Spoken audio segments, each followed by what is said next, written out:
വിഷ്ണുശാലിനിയുടെ latest coming soon പ്രൊമോയിൽ അവിടെ അമ്പലത്തിലെ പൂജയൊക്കെ ഭംഗിയായിട്ട് നടക്കുന്നുണ്ട്.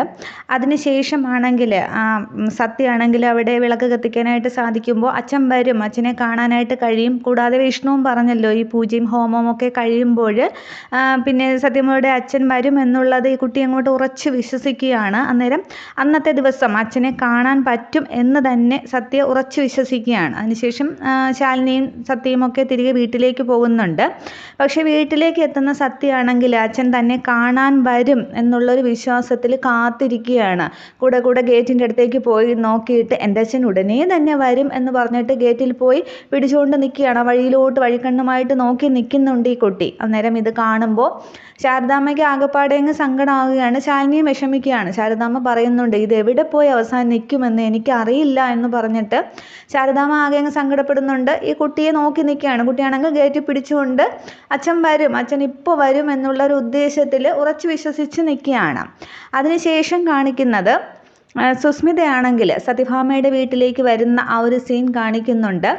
തുടർന്ന് പക്ഷേ സത്യഭാമയ്ക്കൊന്നും ഇഷ്ടപ്പെടുന്നില്ല സുസ്മിത വരുന്നത് അങ്ങോട്ട്. രോഹിത്തിനും വിഷ്ണുവിനും ആണെങ്കിലും തീരെ ഇഷ്ടപ്പെടുന്നില്ല. തുടർന്ന് ശ്യാമയോട് സുസ്മിത സംസാരിക്കുന്നുണ്ട്.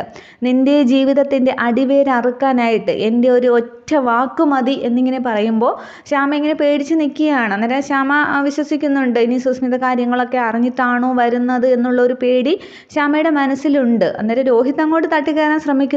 തുടർന്ന് രോഹിത്തിനോട് സുസ്മിത പറയുന്നുണ്ട് ഇത് നിന്റെ മോളല്ല എന്നിങ്ങനെ പറയുകയാണ്. അന്നേരം എന്നിങ്ങനെ രോഹിത് ഒന്നും മനസ്സിലാകാത്തവരെ ഞെട്ടിത്തിരിഞ്ഞ് ഇങ്ങനെ ചോദിക്കുകയാണ്. അന്നേരം ശ്യാമ ഇങ്ങനെ ആകെ പേടിച്ച് നിൽക്കുന്ന ആ ഒരു സീനും കാണിക്കുന്നുണ്ട്. ഇതെല്ലാം കേട്ടുകൊണ്ട് സത്യഭാമയും നിൽക്കുകയാണ്. വിഷ്ണു ഇങ്ങനെ ദേഷ്യപ്പെട്ട് നിൽക്കുന്നുണ്ട്.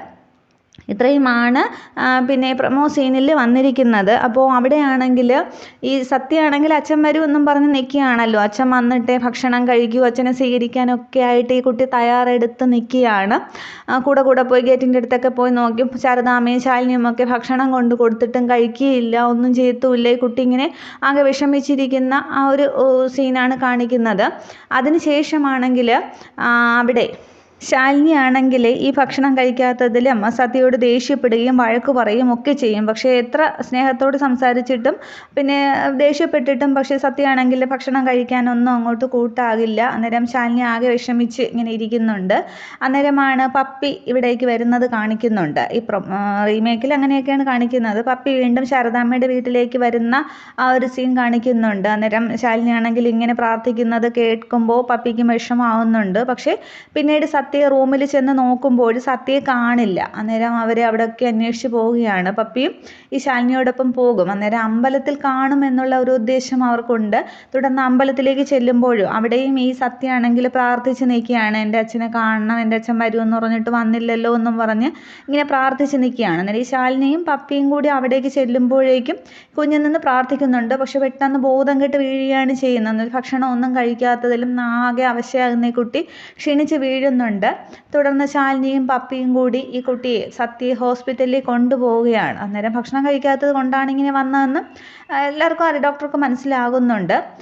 അന്നേരം ഈ പപ്പിക്ക് ആകെ അങ്ങ് വിഷമാവുകയാണ്. ഈ സത്യയുടെ അവസ്ഥയിൽ വിഷ്ണുവാണ് അച്ഛനെന്ന് ഈ കുട്ടിയോട് സത്യയോട് പറയാനും പറ്റുന്നില്ല. അങ്ങനെ ആകെ വിഷമിക്കുന്നുണ്ട്. പക്ഷേ ഇതേ സമയത്ത് അവിടെ പപ്പിയെ കാണാത്തതിൽ സത്യഭാമ അങ്ങോട്ട് ബഹളം ഉണ്ടാക്കുകയും ശ്യാമയെ വഴക്ക് പറയുകയും ഒക്കെ ചെയ്യുന്നുണ്ട്. പക്ഷേ ഇങ്ങനെ പറഞ്ഞുകൊണ്ടിരിക്കുമ്പം തന്നെ പപ്പി വരുന്നുണ്ട്. അന്നേരം അവിടെ ഉണ്ടായിരുന്നുവെന്നോ എന്നുള്ള രീതിക്കാണ് പപ്പി തിരികെ വരുന്നതൊക്കെ. അതിന് മുന്നേ ആണെങ്കിൽ പിന്നെ അവിടെ പക്ഷേ റീമേക്കിൽ കാണിക്കുമ്പോൾ അവിടെ പ്രീതിയുടെ മകള് ഒക്കെ കാണിക്കുന്നുണ്ട്. ആ കുട്ടി ഇങ്ങനെ ഫോൺ ഒരു പാവയെ കൊണ്ടുവരുമ്പോൾ പറയുന്നത് പോലെയൊക്കെ ആ പാവയും തിരിച്ച് പറയും. അപ്പോൾ അതേപോലെ സംസാരിക്കുന്ന കാണുമ്പോൾ വിഷ്ണു പറയും ഫോണിൽ ഒരു ആപ്പുണ്ട്, നമുക്ക് ആരുടെ സംസാരം ആ ആപ്പ് ഡൗൺലോഡ് ചെയ്താൽ നമ്മൾ സംസാരിച്ചിട്ട് ആരുടെ ശബ്ദത്തിലേക്കും അത് മാറ്റാമെന്നുള്ളത്. അന്നേരം തുടർന്ന് പപ്പിയുടെ സത്യഭാമയോടും വിഷ്ണുവിനോടും ഒരു ഫോൺ വാങ്ങിത്തരുമെന്ന് ചോദിക്കുമ്പോൾ ആദ്യം സത്യഭാമ വഴക്ക് പറയും. അന്നേരം പഠിക്കുന്നതിനാണ് എന്ന് പറയുമ്പോഴും സത്യഭാമ പിന്നെ സമ്മതിക്കില്ല. പക്ഷേ വിഷ്ണു പിന്നെ പപ്പിക്ക് ഫോൺ വാങ്ങി കൊടുക്കുന്നുണ്ട്. അതിൻ്റെ ഓൺലൈൻ ക്ലാസ്സിനാണെന്ന് പറഞ്ഞിട്ടാണ് ഈ പപ്പിയാണെങ്കിൽ ഫോൺ വാങ്ങിക്കുന്നത്.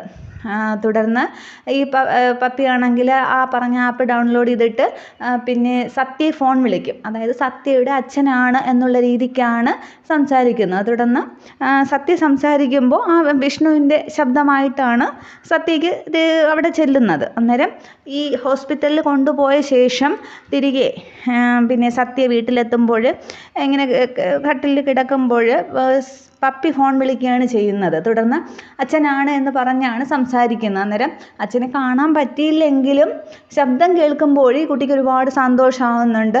തുടർന്ന് ഭക്ഷണം കഴിക്കുകയും കാര്യങ്ങളെല്ലാം പഴയതുപോലെ ചെയ്യുകയും ഒക്കെ ചെയ്യും. തുടർന്ന് ശാലിനിയോടുമൊക്കെ പറയാം അച്ഛൻ വിളിച്ചു എന്നുള്ളത്. അന്നേരം ശാലിനിക്കും ശാരദാമ്മയ്ക്കും ഈ സംഭവങ്ങളൊന്നും മനസ്സിലാവില്ല, എന്താണ് ഈ കുട്ടി പറയുന്നത് എന്നുള്ളതൊക്കെ. ആദ്യം സത്യയുടെ തോന്നലായിരിക്കുമെന്നൊക്കെയാണ് അവർ വിചാരിക്കുന്നത്.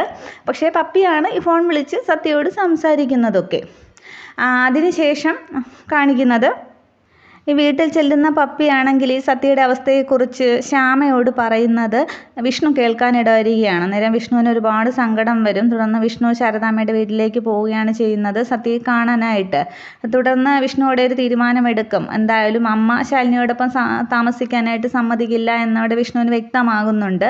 തുടർന്ന് ശാലിനിയും സത്യയും കൂട്ടി ഒരു വാടക വീട്ടിലേക്ക് പോകാം എന്നുള്ളൊരു ഉദ്ദേശം അവിടെ വിഷ്ണു തീരുമാനിക്കുകയാണ് ചെയ്യുന്നത്. ആ ഒരു തീരുമാനം അവിടെ ചെന്ന് പറയുമ്പോൾ പക്ഷേ ശാലിനി സമ്മതിക്കില്ല. പക്ഷേ അവസാനം വിഷ്ണു ഒരുപാട് പറയുമ്പോൾ ശാരദാമ്മ സമ്മതിക്കുകയാണ്, അവൾ വരുമെന്നിങ്ങനെ പറയുകയാണ് ചെയ്യുന്നത്. തുടർന്ന് വിഷ്ണു മാറാനുള്ളൊരു ശ്രമമൊക്കെയാണ്. അതൊക്കെ ഇനി കുറച്ച് എപ്പിസോഡുകളൊക്കെ കഴിഞ്ഞേ വരൂ. ഇത്രയൊക്കെയാണ് കാണിക്കുന്നത്. പ്രമോയിൽ കുട്ടി അച്ഛനെ കാത്തിരിക്കുന്നതും പിന്നെ സുസ്മിത സത്യഭാമയുടെ വീട്ടിലേക്ക് വരുന്ന ഒരു സീനൊക്കെയാണ്. പക്ഷേ അവിടെയൊന്നും സുസ്മിതയ്ക്ക് പറയാനായിട്ട് സാധിക്കില്ല. ഇനി സുസ്മിത കാണുന്ന സ്വപ്നമാണോ എന്നൊന്നും അറിയില്ല. സുസ്മിത അവിടെ പറഞ്ഞു വരുമ്പോൾ സുസ്മിതയുടെ കരണടിച്ച് പൊട്ടിക്കുന്നതോ സുസ്മിതയുടെ പുറത്താക്കുന്നോ. റീമേക്കിലാണെങ്കിൽ അങ്ങനെ ഒരു സീനുണ്ട്. സുസ്മിത ചെന്ന് പപ്പി സത്യഭാമയുടെ മകളല്ല എന്നിങ്ങനെ, ചെറുമകളല്ല എന്നിങ്ങനെ, രോഹിത്തിൻ്റെ മകളല്ല എന്നൊക്കെ പറയുമ്പോൾ സത്യഭാമ ആദ്യം സുസ്മിതയുടെ കൂടെ നിന്ന് സംസാരിക്കും. പക്ഷേ പിന്നീട് സുസ്മിത അടിച്ച് പുറത്താക്കുകയാണ് ചെയ്യുന്നത്. അത് അവിടെ സുസ്മിത കാണുന്നൊരു സ്വപ്നമാണ്. ഇവിടെ ഇനി എന്താണ് എന്നുള്ളത് കാണിക്കുന്നില്ല. എപ്പിസോഡ് വരുമ്പോഴത്തേക്ക് എന്തായാലും നമുക്ക് നോക്കാം. വീഡിയോ കാണുന്ന എല്ലാവരും ഇഷ്ടപ്പെടുകയാണെങ്കിൽ ലൈക്ക് ചെയ്ത് സപ്പോർട്ട് ചെയ്യും. Okay, thank you.